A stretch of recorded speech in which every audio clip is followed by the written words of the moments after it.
Mary, please take the roll. Mayor Kenny. Here. Councilmember Cody. Here. Councilmember Hornwell. Here. Councilmember Goodspeed. Here. Mayor Pro Tem Zarin. Here. Councilmember Whitlock. Here. Councilmember Gusted. Here. City Manager. Here. City Attorney. Here. City Assessor. Here. DPW Supervisor. Here. Finance Director. Here. Public Safety Director. Here. Thank you. Public hearings, we have none.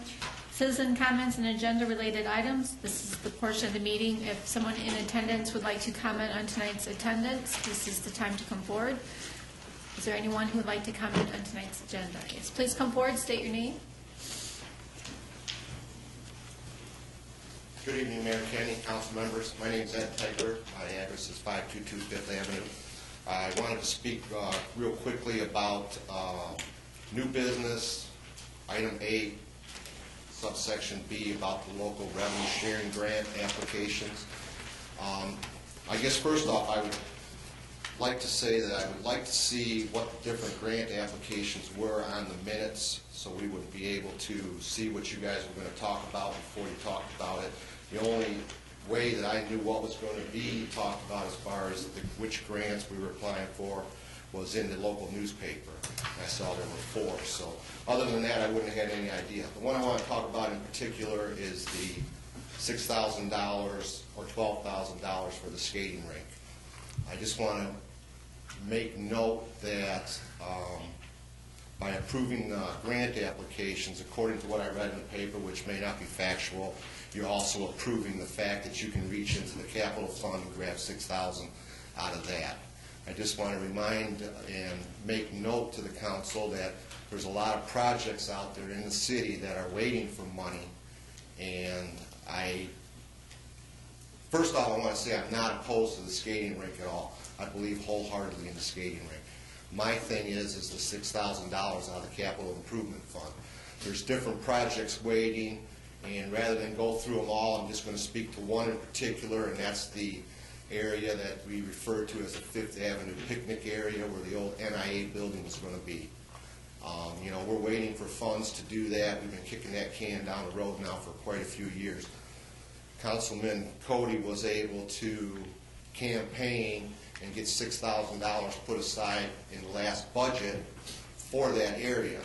After that was done, I asked the question of a couple of people of, okay, now that we got the $6,000, what are we going to do with it? And I was told that we're not going to do anything with it right now. We're going to leave it in the bank, we're going to let it sit, because we think that in the fall or in the winter, we're going to be able to get a matching grant, which would give us $12,000 to put into that area to improve it. Well, fall has come and gone. Winter is, it seems like it's going to be forever, but eventually it will end, and we're going to be right back to where we were last year at that time. We're going to have $6,000, and we didn't apply for a grant. If we were going to apply for a grant to match that $6,000 that Councilman Cody had set aside, it seems to me that this is the time we should be doing it. So I'm hoping that the skating rink hasn't leapfrogged over other projects that are waiting for funds. If we can reach into that capital improvement fund with just a quick conversation and a quick vote and take out $6,000 for the skating rink, then I'm wondering why we can't reach in and grab out money that quickly for something else.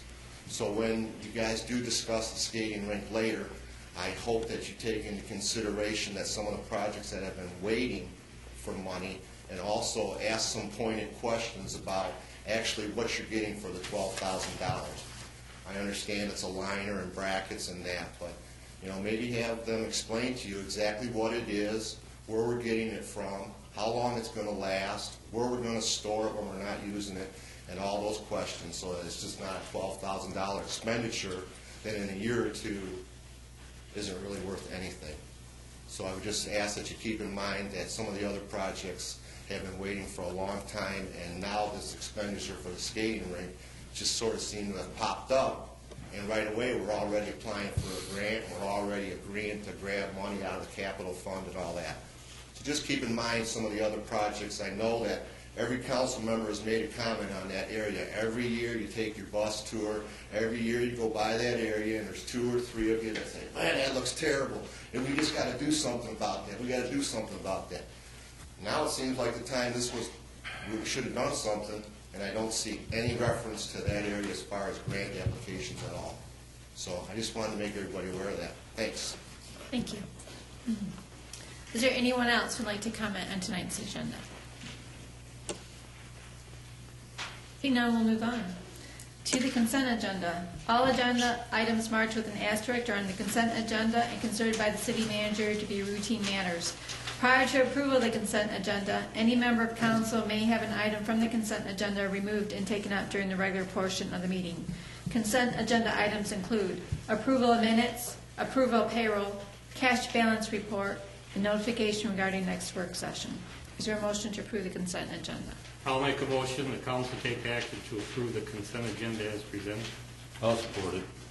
I have a motion by Councilmember Hornko, support by Councilmember Cody to approve the consent agenda. Is there any discussion, concern? Seeing none, will you please take the roll?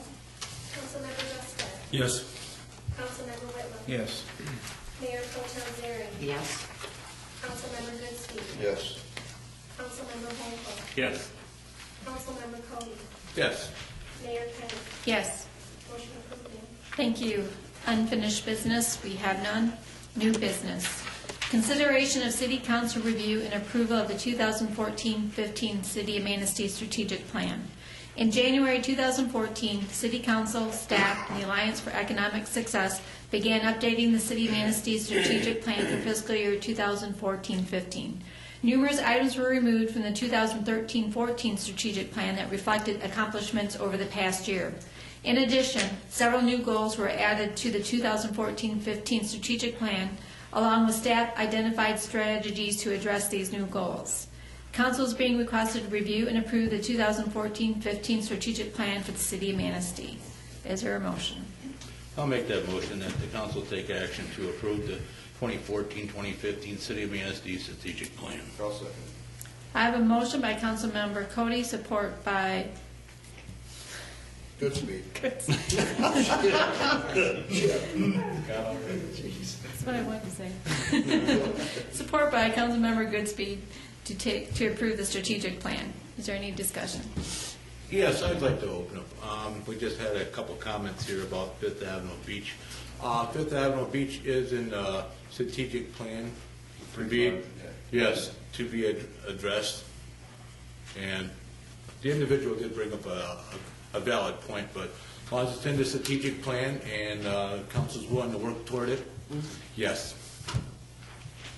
It's okay. We tried to highlight for council this evening. I thought Mr. Tegler brought up a very good point that I just wanted to briefly touch upon. All residents can access the entire council packet online. It is, you can have access to the entire council packet if you go to the City of Manistee's website or it's on Facebook, so you can have access to the entire packet to look up all that information. The residents now have access to every piece of paper that you have as council members. They have access to all those documentation. And I think that's important for them to have that. What we did for the council strategic plan for ease of tonight is we highlighted the changed areas in red for you. Clearly, once we get the final draft, it won't have those red highlighted areas. But for tonight in council, and also in the packets that citizens could review, we highlighted those areas of red to make it easier for council if you had any items you'd like to discuss, just for ease of your review. Well, I will say one thing. You brought up a good point, how it leapfrogged in front of the strategic plan, and we brought it up. I brought it up 3 years ago, and last year we all agreed to it. He does have a valid point. Absolutely. I agree with Mr. Tegler and Council and Cody. think we should also not leave out the skating rink. I think that's a big thing for the winter time for the kids. And I don't have a problem with, Fifth Avenue Beach. I think we need to do something, but we have to look at both of them. I understand. Fifth Avenue does need work. I mean, it's to me, it kind of borders on an eyesore where the old building was, and sand and half grass and trees showing. It definitely needs our attention. I believe everyone agrees with that scenario. Any other comments? Can you please take the roll? Councilmember Whitlow. Yes. Mayor Pro Tem Zeri. Yes. Councilmember Goodspeed. Yes. Councilmember Hornko. Yes. Councilmember Cody. Yes. Mayor Kenny. Yes. Councilmember Gustet. Yes. Motion approved. Thank you. Consideration of local revenue sharing board grant applications. The local revenue sharing board distributes 2% from the Little River Casino. The deadline for the 2014 Cycle 1 application is Friday, March 7, 2014. City staff has prepared grant applications for submission to the Little River Sharing Board. At this time, council could take action to authorize submission of the grant applications, which include $10,000 for the fire match to FEMA to aid the firefighters, $12,000 for paramedic tuition, $4,000 for the DPW traffic control devices, and $6,000 for the Sands Park ice skating rink. Is there a motion? I'll make a motion that the council take action to authorize the submission of a grant application to the local revenue sharing board for the first cycle in 2014. I'll second. I have a motion by Councilmember Hornko, support by Councilmember Goodspeed to authorize submission of the grant applications. Is there any other discussion? Yeah, I just want to make sure we don't forget Fifth Avenue Beach. I think this is important, but I think Fifth Avenue Beach is just as important. I'll make one other comment on that. Since it is in the strategic plan, and we're going ahead with approving for the ice skating rink, does this council foresee action on Fifth Avenue this year? Or is it going to be studied and done Kick to the something curb else? again? Huh? Kick to the curb again? Yes. Personally, I would like to see it addressed this year. We discussed it seriously last year and didn't really move on it other than attaining that $6,000. And I feel that it definitely needs to be addressed this year. I have a slightly different perspective than kick to the curb. Everything is a revenue generated and revenue driven, and there's a lot of priorities that we have in front of us that we're trying to achieve. And I believe that we all recognize the importance of Fifth Avenue Beach as well as Sands Park and as well as the tennis courts. There are the needs outstrip the amount of revenue significantly. I know Mr. McCula is currently looking at some particular plans for the Fifth Avenue area. I know that he is going to be discussing those particular plans with the Parks and Beautification Commission, and I don't know if that's the near future or when. But I know we are talking about those plans and looking at those things, and there will be discussions moving forward about that. Please. As I recall the conversation during last year's budget process, the solution to cleaning up Fifth Avenue Beach is much bigger than $6,000 or $12,000 or $20,000. So, and there wasn't sufficient money to do it properly or to implement portions of that conceptual plan that was put together. So, what I recall council doing was committing to putting some money aside last year and in continuing years until that pot of money built up to some substantial amount where then it could be used as matching money for a future project. I disagree with that conversation. Money was set aside, and the thought was, and it was brought up by Mr. Taster, that through the lands and shores or whatever, that he can apply that money and get more money because that was on that shoreline stuff like that there should be no problem of getting much more. It was not meant to be put in escalation to keep adding up and adding up and adding up to achieve the project. The project was put in seed money to get grant money to proceed. I believe that to be accurate. The money was to put money together and develop a plan and write a grant on that. You are correct. Maybe we need to pull together all the things out there, the projects that we haven't accomplished yet, and maybe we need a work session on those, and maybe see what council wants to prioritize and what will fit into the budget. That'd be wonderful. But from what I hear, there doesn't seem to be an issue with applying for the No. grant for the skate park. Well, I have a couple of comments on Oh, that. okay. I went through all of those grant requests, and I tend to agree with the comments that we heard earlier in the sense that I grew up in Manistee. I love the skate park. I skated all there all the time for years and years and years and years. But I do think there's some prioritization of items that may, supersede that project. And discussing from when that was brought up last meeting, we were looking to look for alternatives for fundraisers or whatever to help with that. And I didn't realize we were going to take $6,000 out of our capital improvement fund to address that. When I go through Chief Bachman's grant applications, especially for some of the tuition reimbursement, I look at being short tuition reimbursement and getting his people trained at the level they need to be to support the advanced life support system that we have. I would struggle funding an ice skating rink when we're going to be deficient in education for, programs that are raising revenues and protecting our citizens. And that's just one of the issues I have with that grant, and then taking $6,000 out of our capital improvement fund. I'd much rather see $6,000 go towards the tuition and get those folks the training that they need versus an ice skating rink. And again, I'm not against the ice skating rink. I love it. I think it's one of the funnest things to do in the winter. But the other issue is we look at this year. Nobody would attest that the conditions would support an ice skating rink. But 5 years prior to this, consistently, we haven't had real solid conditions to support an ice skating rink.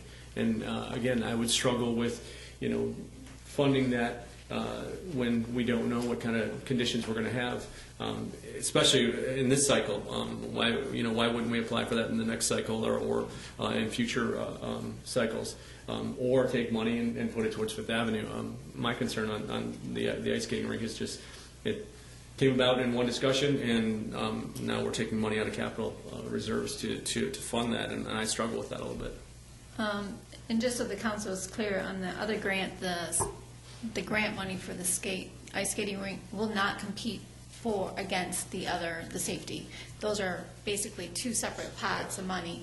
The other thing with going for other grants or even the safety grants, the Revenue Sharing Board likes the money to be spent within a year. They don't like to give money for projects that are set aside to be used later on. So whatever grants that go forward should be grants that the city feels that they can complete in a year.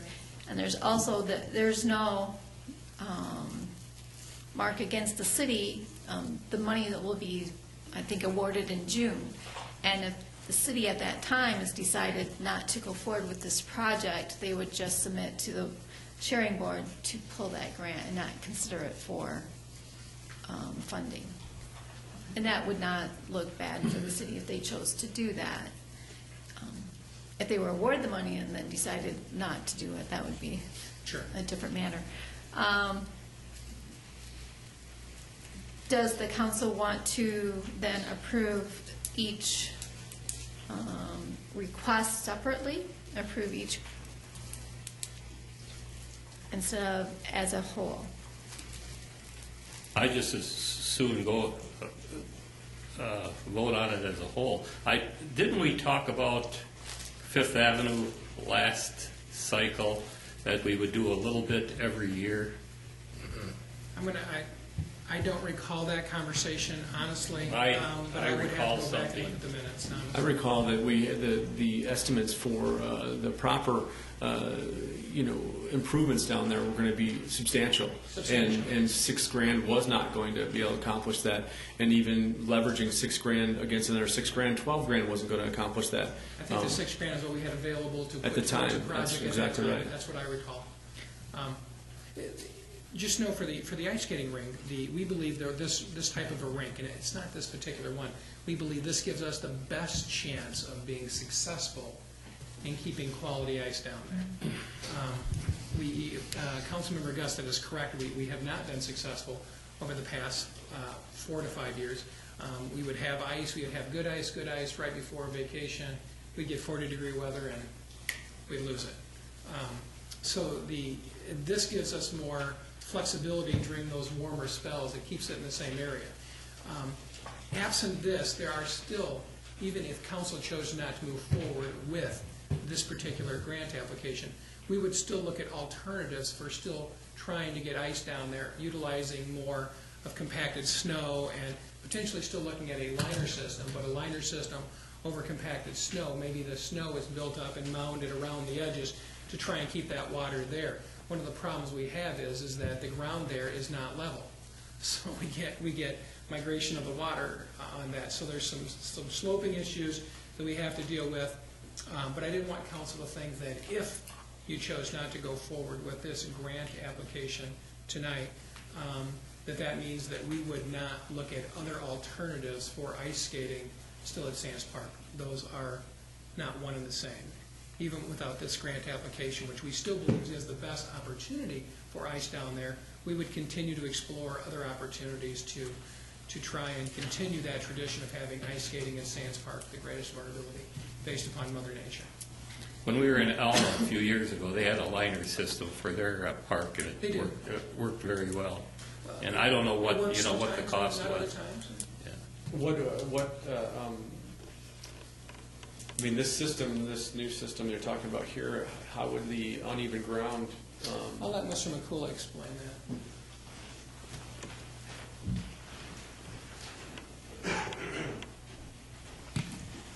The information from the park staff is that every winter we have 2 full-time employees that work typically midnights during the night.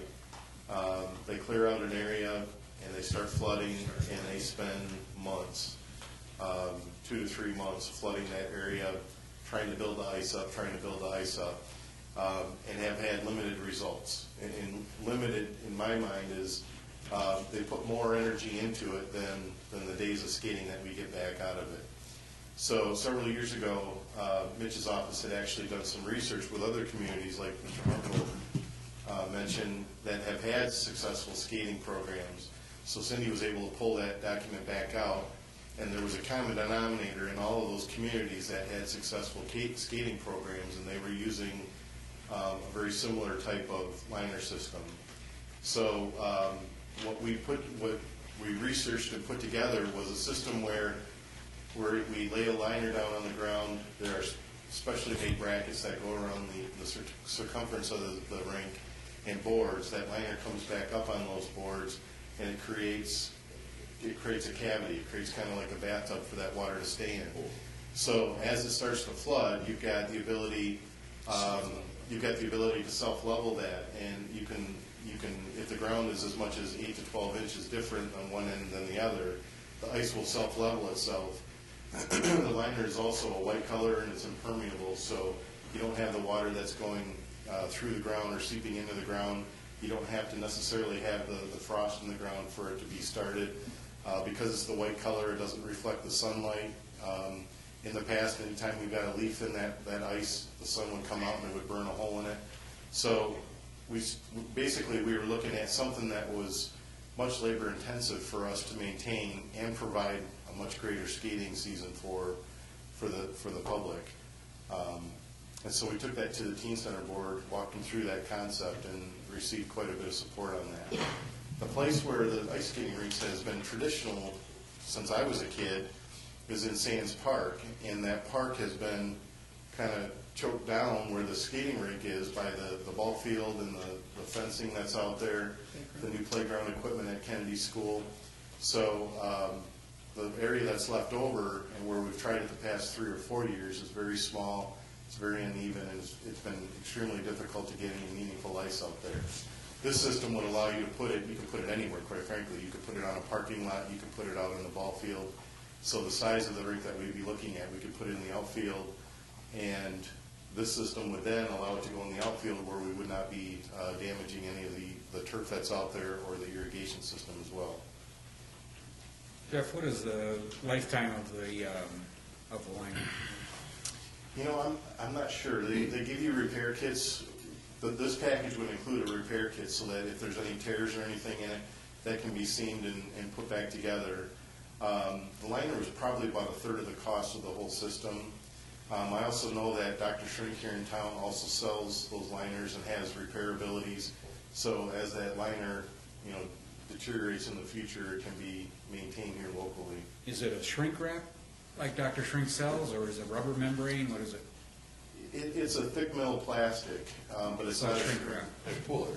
Shrink wrap then. Well, I don't know if it's shrink wrap. I think it's just a thick poly, a thick a membrane. I don't know if it's the same material as the shrink wrap or not. But it's a very heavy membrane, similar to what we saw at Alma, goodness, quite a few years ago. Comes in a big roll, rolls in, rolls out. Is it vinyl? I don't know the answer to that question. I got the information in the packet. I don't know exactly I what. don't know the answer to that question. The package shows a fence around that and it being enclosed, and I don't know if that's for safety or as a, I mean, kids going to the edge of that, getting pushed over or getting, you know, falling around that edge, is that fence for that? And will we need to install a fence around that? And That particular picture is just showing an application on an existing tennis court where they put the rink on top of that tennis court, and then the fencing is just around it. So it's not a necessary component. fencing's not. No. So is there going to be a safety issue with the edge? How high up does the edge come? Those edges are just I think they're only a foot higher than the ice. And then it's a safety board that goes around there. It's made for ice skating rinks. Okay. There's actually a cap that goes on there, so it's a soft edge on the top of it. I would anticipate that it gets backfilled with snow around it, you know, once we start clearing the snow off of it. And is there a maintenance and upkeep, schedule for that? How long does it take to fill? What do we do for tear down, setup? What kind of additional, resources would we need for? Are we going to need to buy a Zamboni? I mean, seriously, how do you keep the ice? Hey, let me try to answer those questions in order. We should be able to set that up in December before we get heavy snowfall. So we can set it up at any time and then add the liner to it so it's not, subjected to the UV rays. Or it can be set up after the snow falls. It's a pretty simple system to assemble. Trying to think what your next one was. The percentage of water that it uses, the 100 by 200 foot skating rink uses less than 30,000 gallons to get 6 inches of ice in it. Traditionally in the past, I believe we've used in the hundreds of thousands of gallons. Yeah, no problem. Yeah, hundreds of thousands of gallons, so the water consumption would be much less. Also, the maintenance, once the ice forms, the maintenance really becomes resurfacing it. So the total budget includes a resurfacing tool that's made for ice skating rink, hose that hooks up to it, and it just puts a skim layer of water over the top of it, just like a Zamboni does. I wondered if that's what that, I was trying to tell from the pictures, but they were kind of small. It's a manual Zamboni. Yeah. Is there a possibility of just using shrink wrap for a liner? Because once you unfold it, it's 20 feet wide, and you can get it as long as you want. Yep, and we started looking at just purchasing the plastic from Dr. Shrink, which would be about $4,000 to get a proper liner. But then the question is, how do you wrap it up on the sides? And so like Mitch was saying, one of the things that we looked at was actually carving out a flat area and then building banks in the snow, wrapping that liner up on the sides. That would be not as easy to maintain. Now, once you have your boards, you can go along with shrink wrap tape on the outside of the rink and tape it in. Yeah, I'm just saying that if you didn't purchase this system, you could still buy plastic and then come up with something either homemade or with snow or sand or something, kind of a board or two in the exterior. How big of an area were you planning on? 100 by 200. 100 by 200? Right. It takes up probably about half of the outfield of that baseball field. And that includes the boards and everything, the 12,000? Yes. Okay. My question, how long would cleanup take and what would it take when spring gets here? If When it spring does? gets here, it's just disassembling it and putting it away. Just letting the ice melt off and, And we've got storage room currently in the Parks Department up above the offices that are in there that I would anticipate just being able to use it up above there for storing it during the summertime. Or disassembly, I'm sorry. that's what, no fears of mildew or anything are going to have it cleaned down? Okay. For disassembly of it, is there an opportunity to use volunteers? Because, I mean, the Parks Department is, small. Well, Wise. to be honest with you, putting this system together and filling it and keeping it going is going to reduce the manpower we put into this by 70-80% overall. This year we did not build a skating rink because I did not feel that we had a viable option with that small area to be able to do that. And so those employees were repurposed and have helped keep the streets clean and the downtown clean all winter long. So it would be great to be able to, try to make them more efficient, put them to better uses. But, okay, well, once spring hits, I mean, everybody, you have the Parks Department in the parks cleaning it up because a winter like this, there's branches and whatever laying around. Maybe having volunteers do this is going to free up your guys to attack the other parks.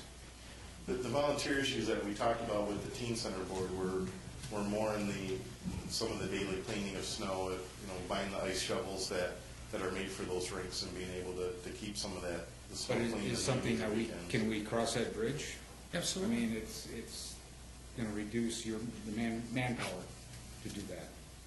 It doesn't, There's times when volunteer opportunities make perfect sense, and there's times when volunteer opportunities actually cause more work. Oh, I know. And you hate to say it, I don't mean that. It's a difficult I know what you comment mean. to say. So we would have to evaluate that to see which is the most efficient way for us to do so and do it. I know that the Teen Center Board, me being on that board as one of the board members, would be more than willing to assist where we can on that type of an operation. I would too. I mean, I would assist. As long as, you train the people to do it and just repetitive. yeah, but even without volunteer help, I'm certain that we can handle that within the manpower that we've got, and I don't see the setup and takedown taking more than a couple days each. Well, it's always something to put back on the tree. I have no problem with this so long as we don't forget Fifth Avenue is out there too. Well, Fifth Avenue, we're coming into the budget session. Clearly, we've talked about this. Clearly, it's going to be on your mind. And there will be opportunities throughout that budget session to discuss this. I appreciate Councilmember Gusted's comments regarding the use of the capital improvement fund. We have, as you all know, we have significantly committed the capital improvement fund for the next, I forgot the exact number of years out. We have committed that fund, but we have committed a significant portion of that fund for the foreseeable future. So he's absolutely correct that this would limit your ability to do other items with that capital improvement fund. So I do appreciate him highlighting that. That was the point of that one paragraph in the agenda. I didn't want that to be lost on anyone, that you'd be doing so. But I do like this grant. I agree with all the comments that have been made, but this ice skating rink is probably the only thing that we have in town for outdoor activity that helps bridge our fall and winter or spring activities. It's free to our families and visitors to use, and I think applying for a grant to help shed some of that cost is a perfect opportunity to achieve this goal. As said, if it's determined down the road through our budgeting process that we don't want to proceed with that in this coming year, we can just ask the pull it from the request. our office, and we received significant feedback from individuals about not having an ice skating rink this year. Sure. Oh, I believe that. Yes, We did. more than, Oh, yeah. yes. Yeah. So, thank you for your Is there any other concerns, comments? Can you please take the roll, Mary? Councilmember Goodspeed. Yes. Councilmember Hornfeld. Yes. Councilmember Cody. Yes. Mayor Kenny. Yes. Mayor Pro Tem Zeri. Yes. Councilmember Whitlow. Yes.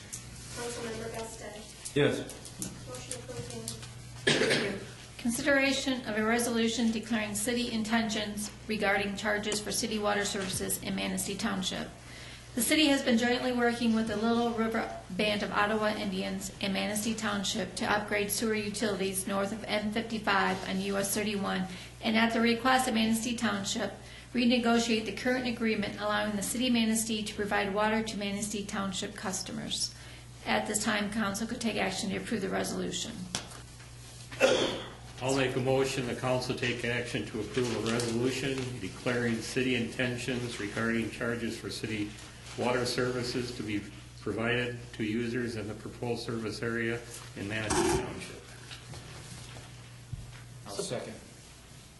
I have a motion by Councilmember Hornfeld, support by Councilmember Whitliff to approve the resolution. Is there any discussion?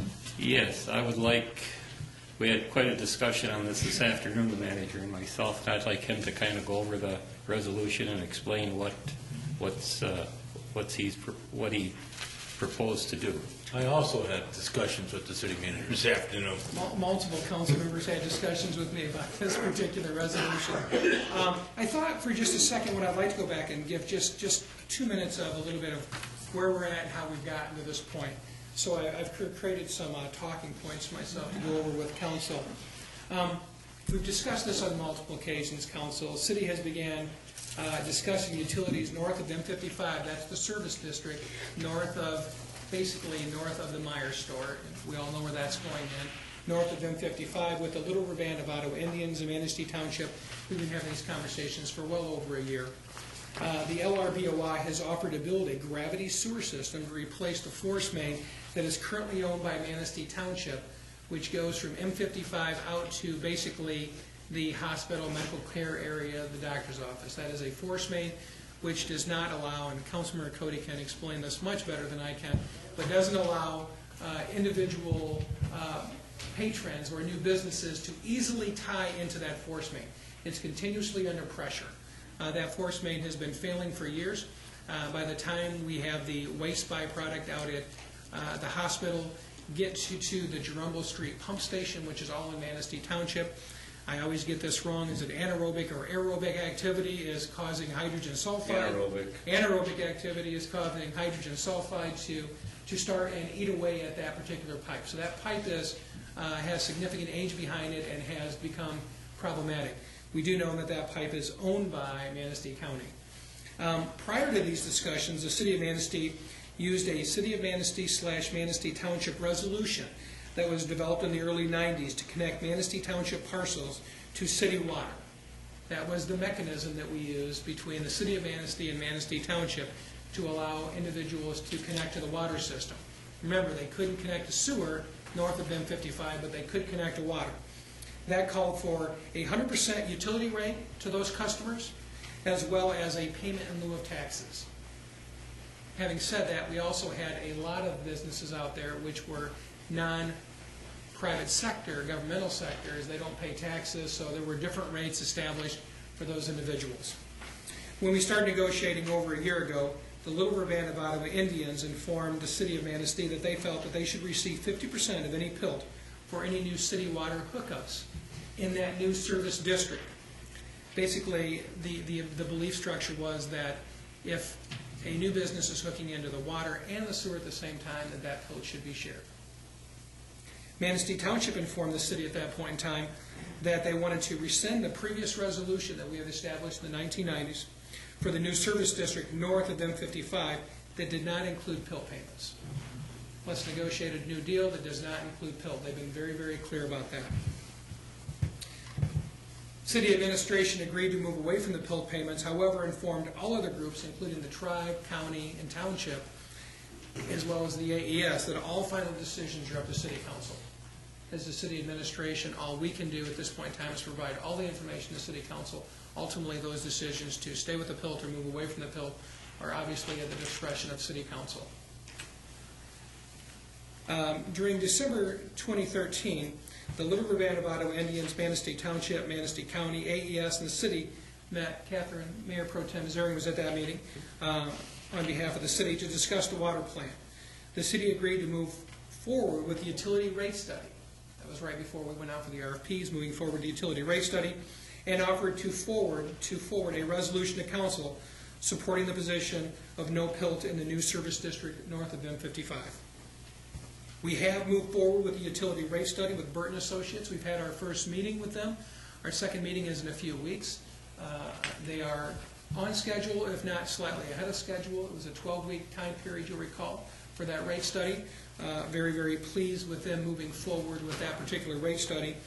And the resolution you have in front of you tonight is a follow-through with that December 2013 meeting and has been requested by the Little River Band of Ottawa Indians as well as being supported by Manistee Township. The resolution you have in front of you tonight just puts forth where the city of Manistee is already going to be going.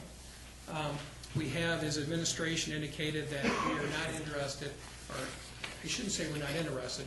We recognize that Manistee Township has informed us that they would like to renegotiate either a franchise agreement for water or some other jointly approved agreement for us to provide water into Manistee Township, but they are no longer interested in a PILT payment. So we have agreed with them that we'll move away from that in lieu of us doing the utility rate study right now to see what a fully loaded cost it is for the city of Manistee to provide water services in that new service district. We need to ensure that we are not subsidizing anyone who lives in the city of Manistee is not subsidizing water being provided to Manistee Township residents, which was the reason of the utility rate study, to have a full allocation of what those rates should be out in Manistee Township. The agreement just kind of solidifies the fact that we're not moving forward with a PILT. The tribe felt it was very important for us to pass this resolution, and therefore, in the spirit of cooperation and working together and trying to move this project forward to the benefit of the entire Manistee County region, new job opportunities, growth for the city of Manistee, mind you, growth for the city of Manistee. The tribe is going to put the sewer line in. That's going in. We know that to be true. We need to ensure that the city maintains our utilities in strong standing out there. And I believe by continued negotiations with the tribe as well as Manistee Township is the best direction for us to go. I hope that answers your question. What we're waiting for right now is just the rate study to come back. We are waiting to complete the rate study. That rate study then will be presented to stakeholders in a draft format. Stakeholders will include the Manistee Township, the Alliance for Economic Success, Manistee County, as well as the Little River Band of Ottawa Indians. They'll all be provided that information. Ultimately, the rate study is going to also be presented, obviously, to City Council on 2 occasions, I believe, that will be information will be presented to Council on that rate study. So that's the direction we're moving as completion of the rate study, yes. Okay. But just like to wait one clarification. I think you're using the term PILT because it's easier and people, I'm sorry. yeah, and people use that because it's truly not a PILT payment. It's just a fee based on a tax basis, but it's not a PILT. Thank you very much. We call it a payment in lieu of taxes.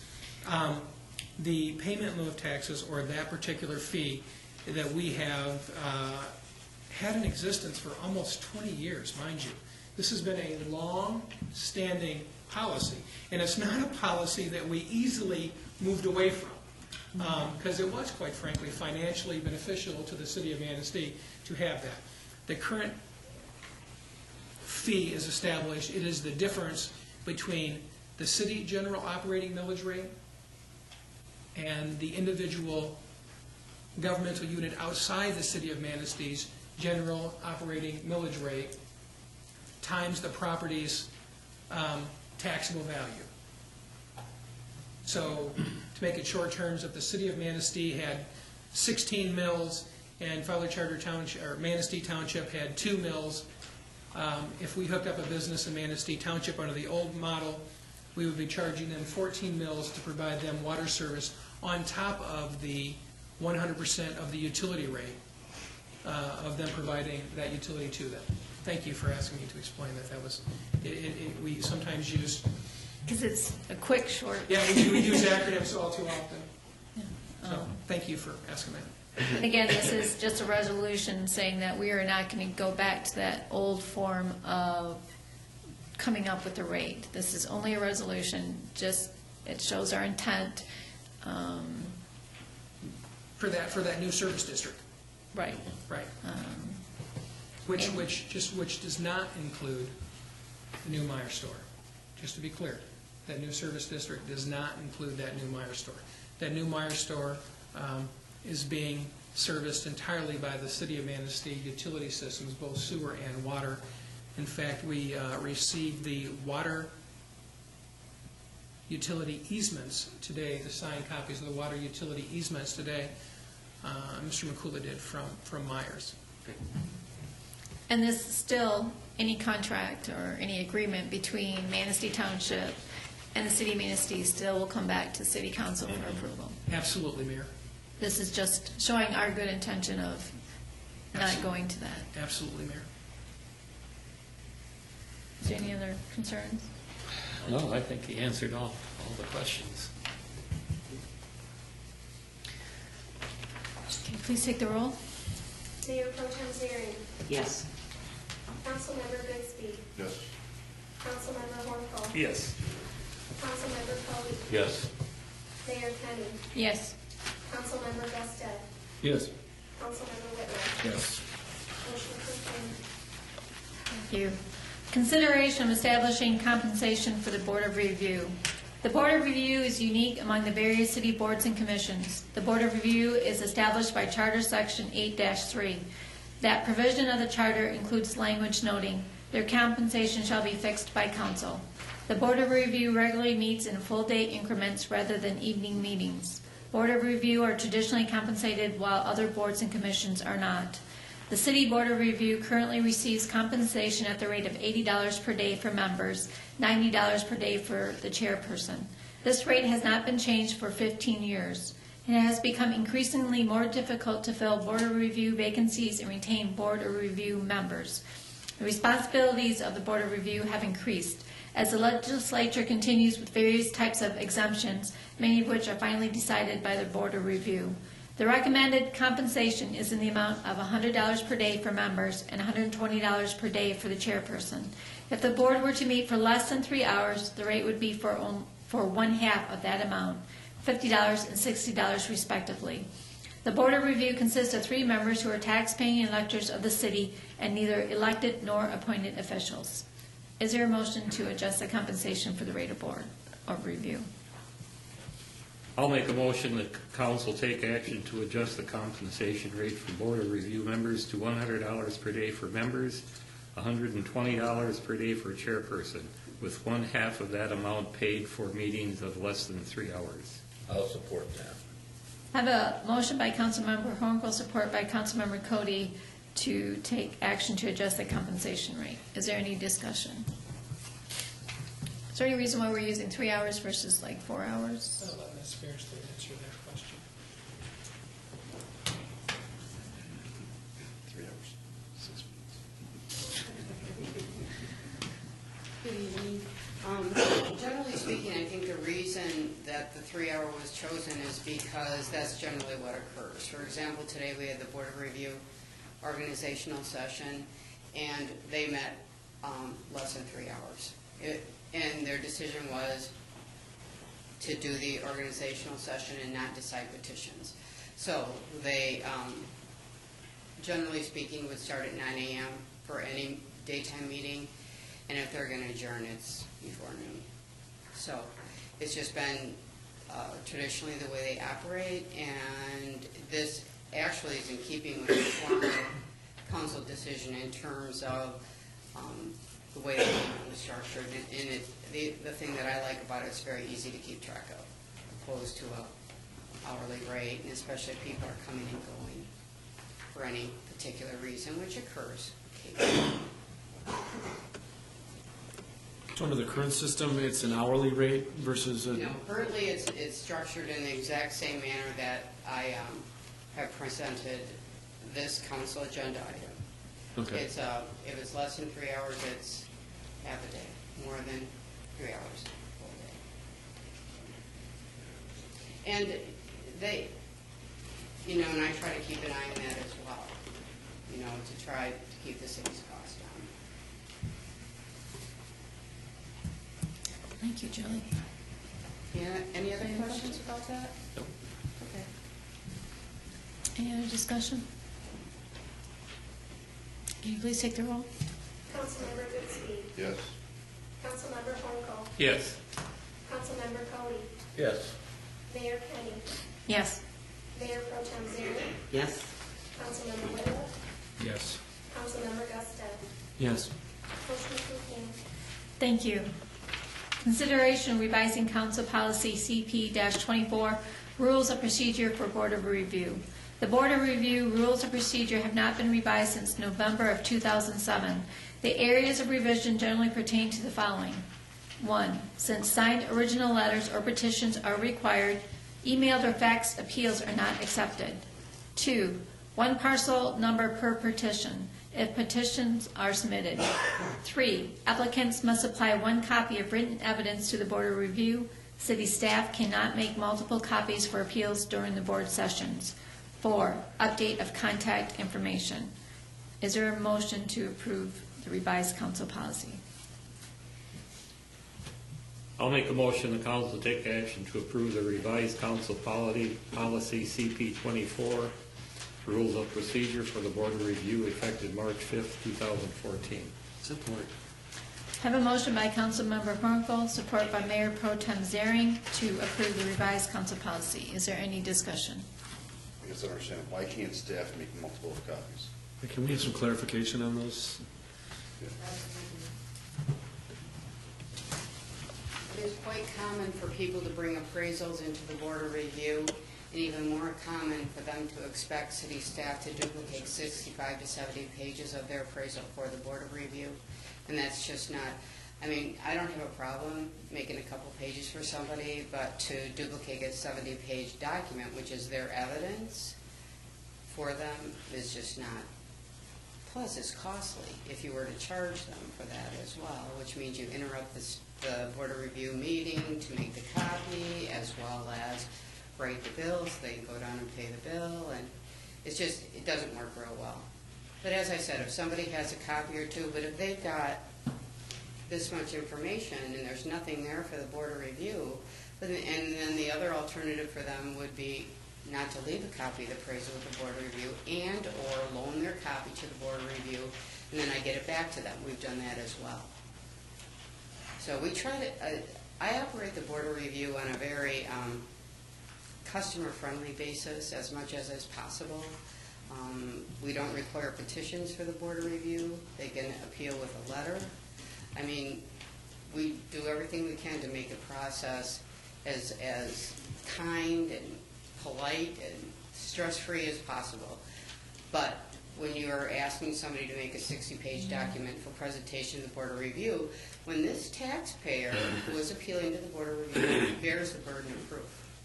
That is their, it's always the taxpayer's responsibility to prove their point. And that's what the whole thing is all about. So it became burdensome.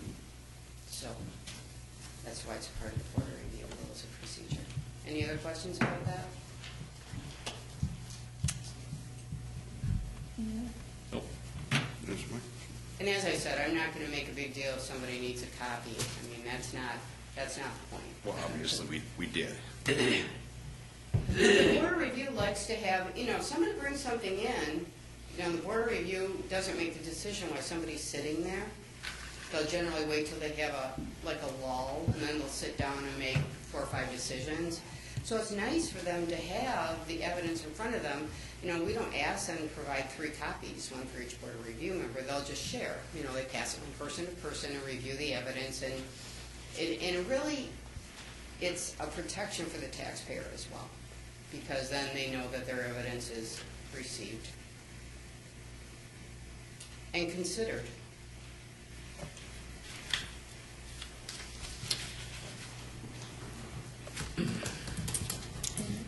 That bothers you. It does bother me. But talk to me. No, it's good. Okay. Just think it's silly. Oh, okay.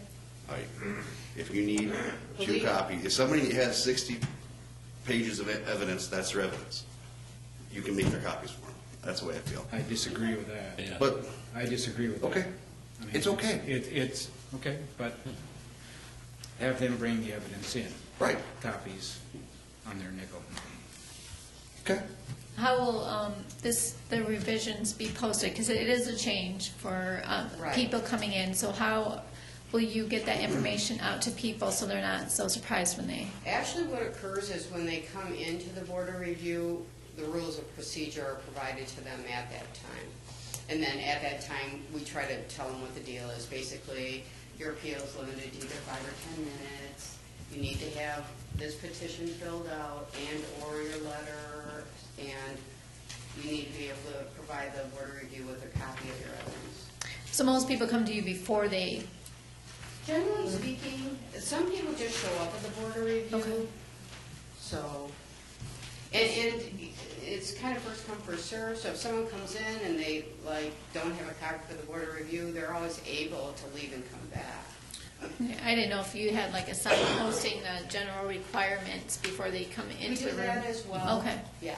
There's a, It's on the website too. Yeah, we can incorporate this into the website and social media and do other avenues. And to Julie's point, it probably was less of an issue in years past when there were more staff in the office to do this. But the staffing limits clearly over the last 3 to 4 years, I don't remember the exact number, have declined within that particular office. So I'm not making excuses for that. I'm simply saying that there is less staff and more requirements from the state of Michigan in those particular meetings. What's the average, how many petitions do you usually get? About 70. 70? Uh-huh. Now, say During the March Board of Review, about 70. Okay. now if you did have a petitioner come there and they didn't realize they needed to provide another copy, is there some place nearby that they could make their own, whether it's even at a cost that they would pay? Would there be a copy or? Where to charge them? You'd have to go to Jack Pine. I mean, outside of City Hall, you'd probably have to go to Jack Pine. If outside of City Hall, the reality is they're gonna walk next door and they're gonna ask our office to make a copy for them, and we probably would do so. If someone sends us a FOIA, for an example, just as an example for you, the attorneys have hounded me into submission about treating every FOIA the same. So every Freedom of Information Act that comes in, whether they're requesting 1 page or 200 pages, about needing to really comply with that consistency, which quite frankly goes against my grain as a person, as a city manager. I'm just very accustomed to, you walk in, hey, can I have a copy? You betcha. Whoosh, whoosh, whoosh. Slip it through, and we still do that to a certain extent. But just as an example, for all FOIAs, we are very consistent, and there are communities that have not been consistent and that have been called to task for that lack of consistency. I think, to be honest with you, there's that common sense approach, always in the office, and we always look for that opportunity. When does it make sense? When is it? Right, but if we're going to change the rules, I think we need to Absolutely. apply them consistently. And I do too. Most of it is, the majority of the problem, and it probably only happens twice a year, but it disturbs the pace of the Board of Review. The other thing I don't like is, if you're making a 60-page copy of an appraisal, that's $15. You know, you can go to Jack Pine and have them made for what, 10 cents a copy? Is that, you know? yeah, I mean, I think that's a lot of money myself, but. I was just wondering, And going what- to his point, to make it easier, how we can Oh, I inform get it. them and where they can go if they came there uninformed, not knowing. The other thing is, with the appraisals, what's occurred in the past when they haven't had a copy of the appraisal for the board, they will leave the appraisal. That's a very viable alternative, Okay, so. all right. But, I mean, don't make any, I mean, it is intended to discourage making copies of appraisals. I mean, there's no doubt about that. In fact, all of these changes, are really designed to save time and energy and to promote the efficiency of the board of review. I mean, and to cut down on staff time. They are.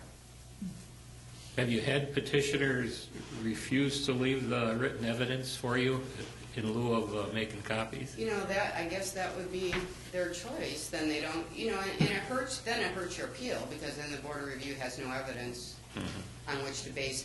Besides sitting there during the 5 minutes and passing the appraisal around and looking at the comparables, which they do anyway. But it's just, I think that it's better for the taxpayer in terms of presenting their case to leave a copy with the board of review. It gives them their best shot at their appeal. So it really protects them as well. And if it's a problem, I'll be sure to let you know, and you'll probably hear about it. Sure we will. Any other comments? Thank you, Geraldine. Thank you. Mary, can you please take the roll? Councilmember Hornkohl. Yes. Councilmember Manistee. No. Mayor Pro Tem Zeri. Yes. Mayor Kenny. Yes. Councilmember Coley. Yes. Councilmember Gustet. Yes. Councilmember Whitlow. Yes. Motion approved unanimously. Thank you. Move on to notices, communications, and announcements. A regular part of each council meeting is a report from a cooperating agency, organization, or department. Tonight, we will hear from Ms. Vicki Sheffield, who will report on the activities of the Manistee Recreation Association. Mayor Kenny and council members, I'd like to thank you for inviting me here to share a little bit about the Manistee Recreation Association. Each year I've come to you and I've shared a lot of statistics with you, and this year I'm going to give it a little different twist and share about the people behind the scenes of MRA and about other people who are impacted by the services of Manistee Recreation Association. We continue to offer all the same programs. Each year we try to build on that. We try to add new programs. This past year in 2013, we added a program called USTA Team Tennis. We also offered a soccer skills and goaltending clinic for our club teams. And we attempted to offer beach volleyball.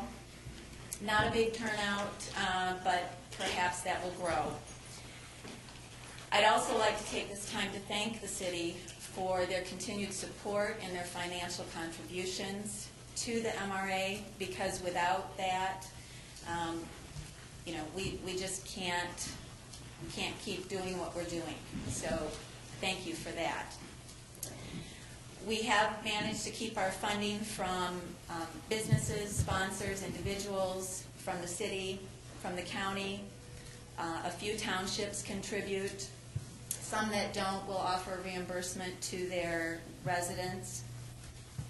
We are now in our second year of receiving funding from the Doug Schloff Youth Fund, which is specific to swim lessons. And I just want to point out that in 2013, their youth fund provided half of our swim scholarships. And they've increased that amount this year for 2014. We also received funding from Olson's Foundation, and thanks to the city again, we received funding from the local revenue sharing board and received $1,800, and that went directly to scholarships.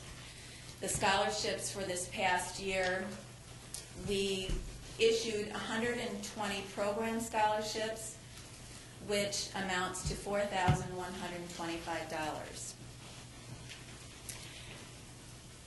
But like I said, what I really want to share with you is the people behind the scenes.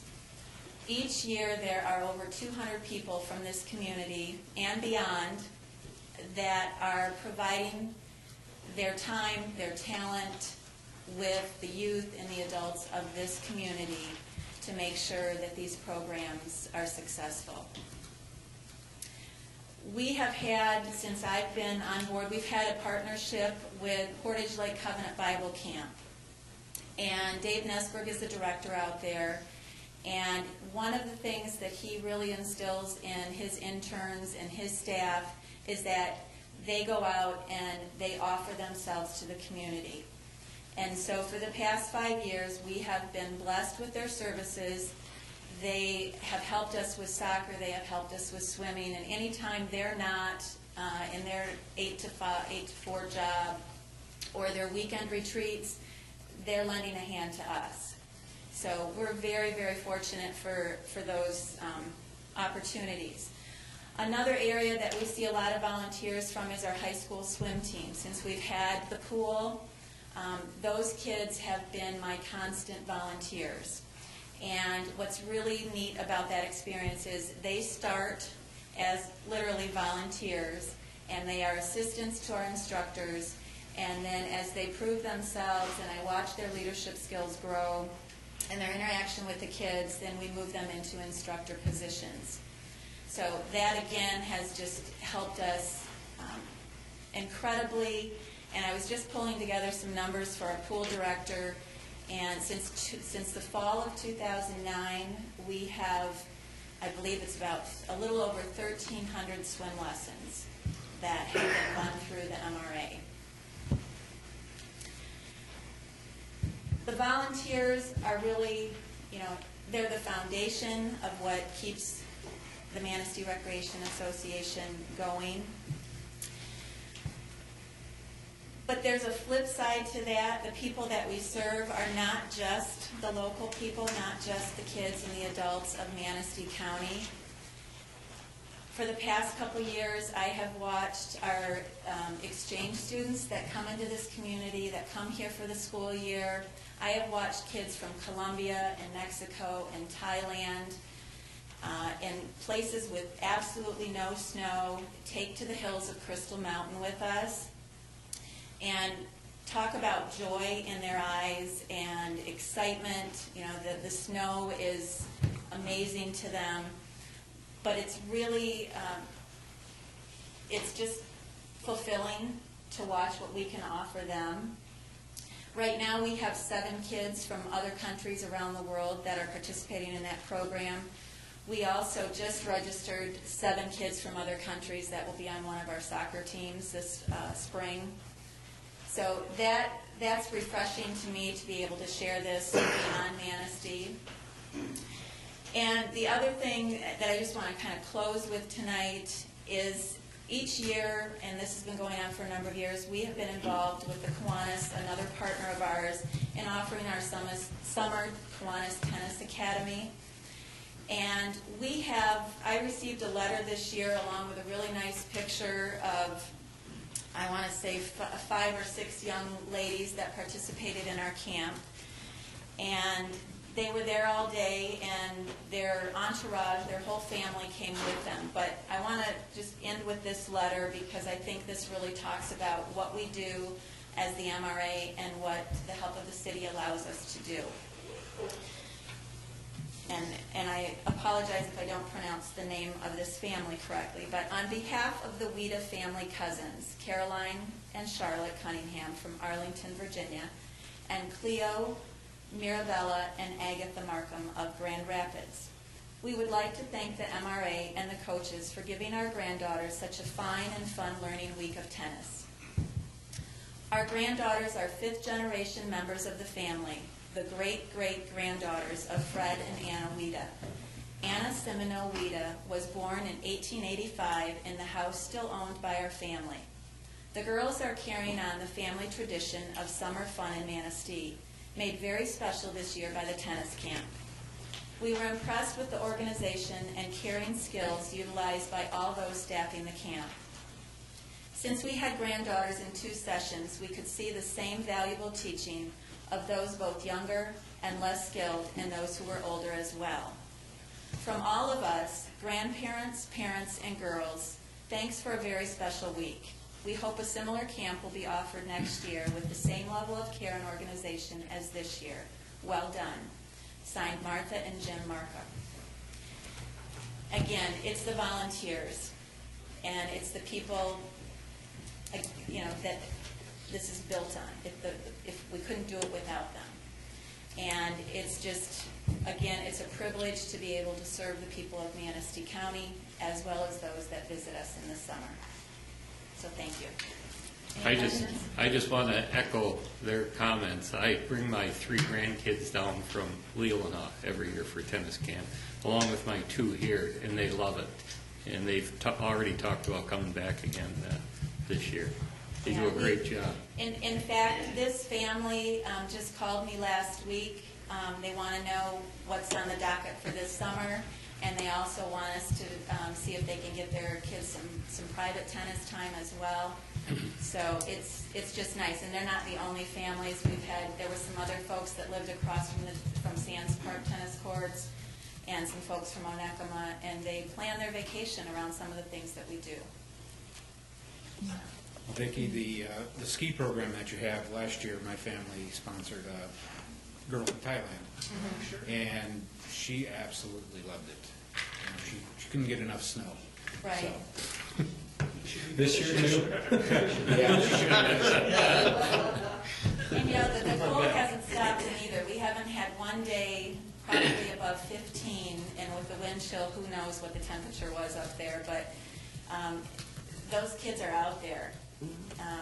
It's not slowing down at all. Great job. I want to thank you for your efforts. You know, when times are tough, people want to stop giving money for organizations such as the MRA. I think that's kind of a fluff, but it's really needed and it's very important. It has a lot of benefits for the community, so thank you. You're welcome. Thank you. Thank you. Concerns and comments. Citizen comment. This is an opportunity for citizens to comment on municipal services, activities, or areas of city involvement. Citizens in attendance shall be recognized by the mayor for comments, which are limited to 5 minutes. Letters submitted to council will not be publicly read. Is there anyone in attendance who'd like to comment? Yes, sir.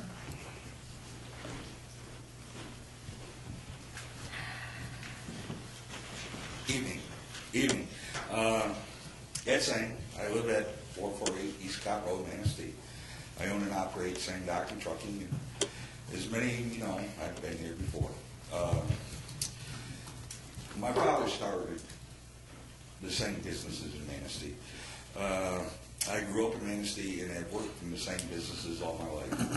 When my dad died in '98, I, along with my brother, we took over the businesses and grew them and applied the lessons he taught us about being good citizens, employing Manistee people, giving back to our community.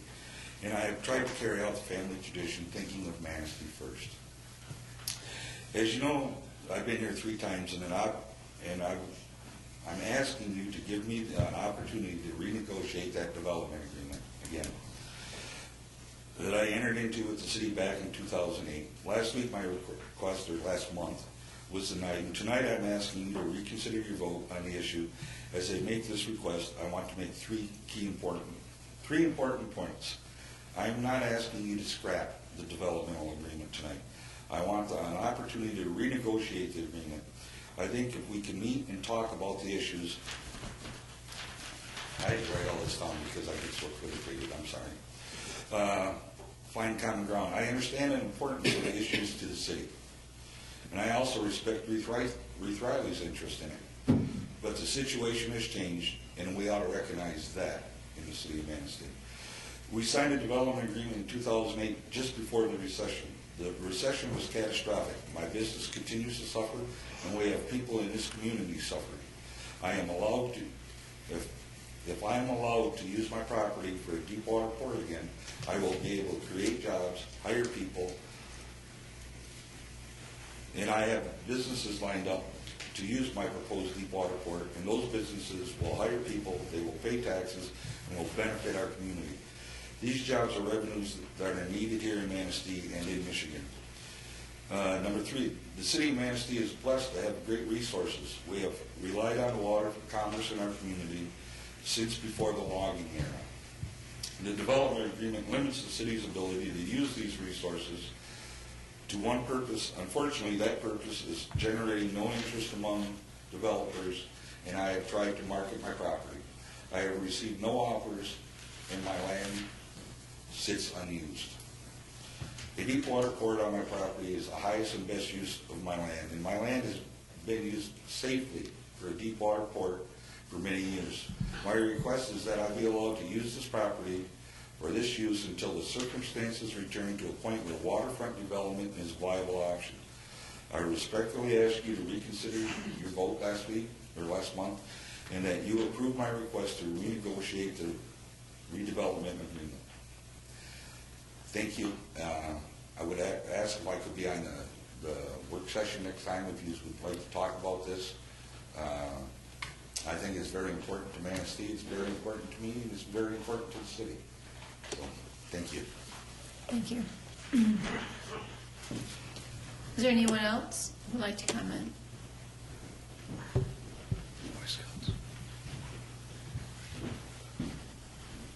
Please state your name and address. My name's Robert Johnson. I live on Fifth Avenue. And I know several of the people here, Chief, Mayor, Cody, almost all of you. There's a few I don't know, but I will get around to that somehow. Times like this.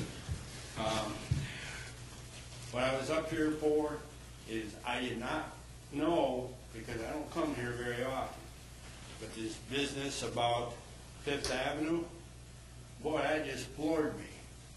I mean, it floored me. I did not expect the talk on it that went on.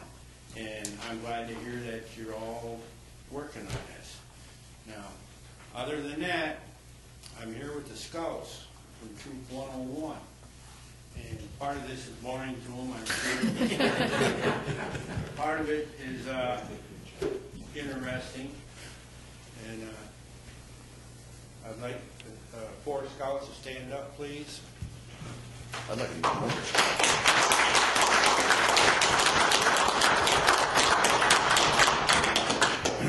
But anyways, thank you. I mean, they were really good. They kept quiet. So the rest of you, thanks for listening to me. And thank you, people, for doing what you do. It's interesting in its own way. Thank you. Thank you, Mr. Johnson. Is there anyone else who'd like to comment? Yes, sir.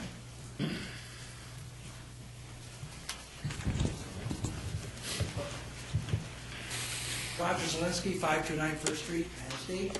Mayor Kenny, council members. I'm here tonight to talk about a class I had put on by our EMS, Emergency Services.